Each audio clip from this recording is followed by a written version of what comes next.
Menteri Ekonomi Kreatif, Kepala Badan Ekonomi Kreatif Teguh Rifki Harsha optimis ekonomi kreatif semakin kokoh dan menjadi mesin baru pertumbuhan ekonomi nasional. Menteri Ekraf juga memaparkan di sepanjang 2025, realisasi investasi sektor Ekraf sudah menembus angka 132 triliun yang berasal dari dana real masuk ke Indonesia, bukan sekedar bentuk komitmen kerjasama atau nota kesepahaman.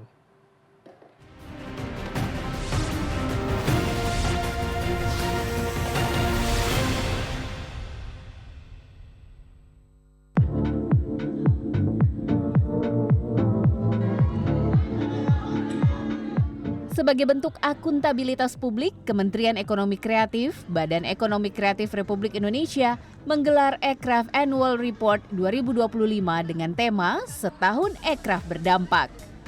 Berbagai capaian dari Kementerian Ekonomi Kreatif, Badan Ekonomi Kreatif sepanjang tahun 2025 dipaparkan oleh Menteri Ekonomi Kreatif, Kepala Badan Ekonomi Kreatif Teguh Rifki Harsha di hadapan mitra hingga para pelaku ekonomi kreatif, termasuk pertumbuhan PDB Ekraf yang disebut melampaui nasional.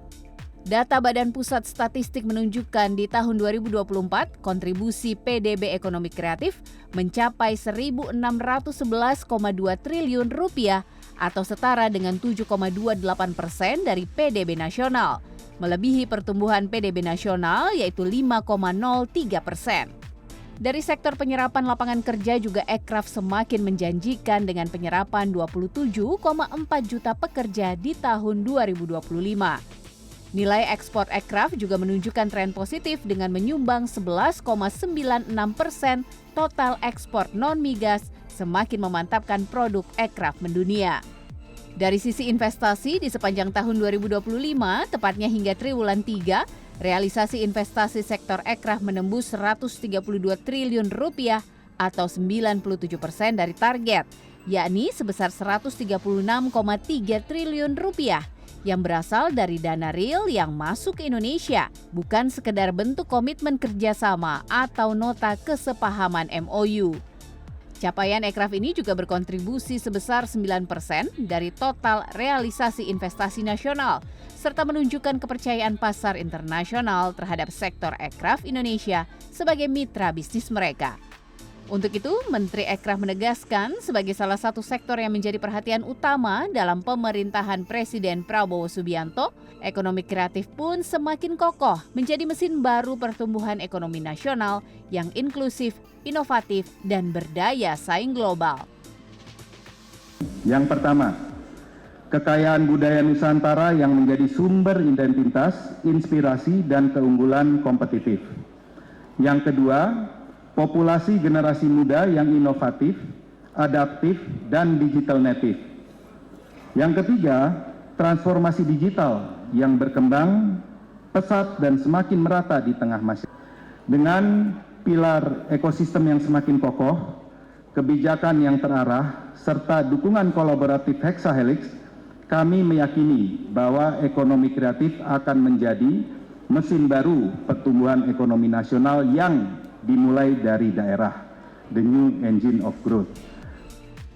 Adanya pemaparan capaian ini pun disambut baik para pelaku ekonomi kreatif yang juga berharap Kementerian Ekonomi Kreatif bisa terus memfasilitasi pelaku ekonomi kreatif dari berbagai daerah, termasuk di luar Pulau Jawa, untuk terus tumbuh dan berkembang. Yang menurut saya sih butuh memang disuntik oleh teman-teman dari pemerintahan, salah satunya lewat Ekraf ini, untuk bisa lebih berdaya guna, lebih mengembangkan diri sehingga pada akhirnya nanti mereka bisa dilirik oleh sektor swasta dan bisa mengembangkan kerjasama yang lebih luas. Jadi jembatan menurutku. Jadi itu sih yang saya rasa. Karena kemarin juga kan kita beberapa kali juga bikin kegiatan di daerah, utamanya di daerah ya. Orang-orang kadang-kadang lupa kalau Indonesia ini luasnya minta ampun.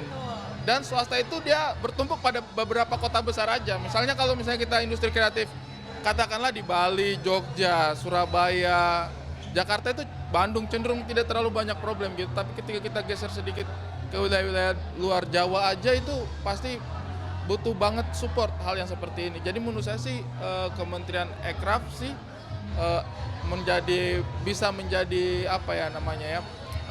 wadah yang sangat strategis untuk teman-teman ekonomi kreatif yang ada di luar Jawa bisa mengembangkan dirinya lewat program-program yang digagas oleh Kementerian Ekraf. Dalam acara yang berlangsung pada Senin di Tamrin 9 Ballroom Jakarta ini juga menampilkan berbagai booth aktivasi dari deputi yang ada di Kementerian Ekonomi Kreatif. Keberadaan booth aktivasi menarik perhatian pengunjung. Kedepannya, Kementerian Ekonomi Kreatif juga akan mengucurkan dana melalui kredit usaha rakyat atau KUR pada tahun 2026, sehingga pelaku ekraf bisa mendapat akses pembiayaan dengan limit plafon mencapai 10 triliun rupiah bagi kreatif berbasis kekayaan intelektual.